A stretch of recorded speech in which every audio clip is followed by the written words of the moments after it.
Praise the Lord. 26-ാം സങ്കീർത്തനം 1-ാം വാക്യം. യഹോവേ, എനിക്ക് ന്യായം പാലിച്ചു തരണമേ. ഞാൻ എൻ്റെ നിഷ്കളങ്കതയിൽ നടക്കുന്നു. ഞാൻ ഇളകാതെ യഹോവയിൽ ആശ്രയിക്കുന്നു. അനുഗ്രഹിക്കപ്പെട്ട നല്ല ദിവസത്തിനായി നമുക്ക് സ്തോത്രം ചെയ്യാം. 26-ാം സങ്കീർത്തനം നാം വായിക്കുമ്പോൾ അതിൽ ദാവീദിൻ്റെ ഈ വചനങ്ങൾ പലപ്പോഴും നമ്മുടെ മനസ്സാക്ഷിയിൽ സൂചിക്കുത്തുന്ന ഒരനുഭവമാണ് നമുക്കുണ്ടാക്കുന്നത്.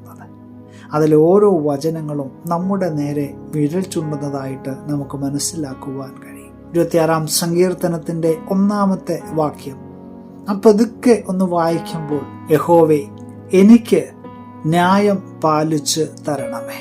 ഞാൻ എൻ്റെ നിഷ്കളങ്കതയിൽ നടക്കുന്നു.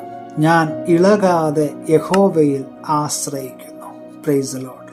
ഇവിടെ ഇളകാതെ എന്നുള്ള വാക്ക് ദാവീദ് പ്രയോഗിക്കുമ്പോൾ അത് ഞാൻ പതറില്ല എന്നുള്ള ഒരു തീരുമാനത്തിലാണ് ദാവീദ് അവിടെ നിൽക്കുന്നത്.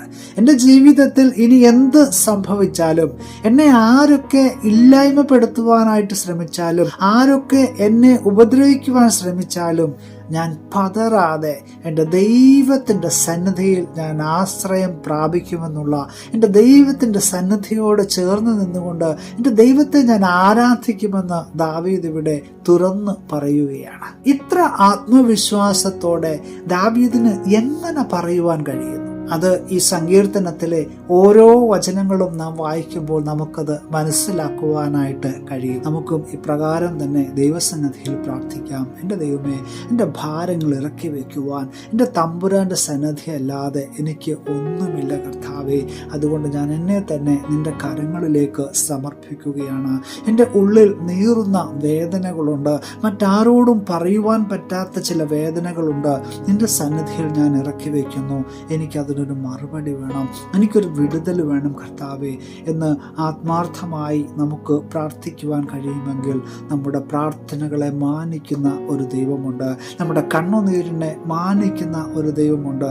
അതുകൊണ്ട് ആ ദൈവത്തിൻ്റെ സന്നിധിയിൽ വിശ്വസ്തയോടെ പ്രിയമുള്ളവരെ നമുക്ക് ആയിരിക്കാം. നമുക്ക് ഒരുമിച്ച് ദൈവസന്നിധിയിൽ നമ്മുടെ വിഷയങ്ങളെയൊക്കെ സമർപ്പിച്ചുകൊണ്ട് ആത്മാർത്ഥമായിട്ട് പ്രാർത്ഥിക്കാം.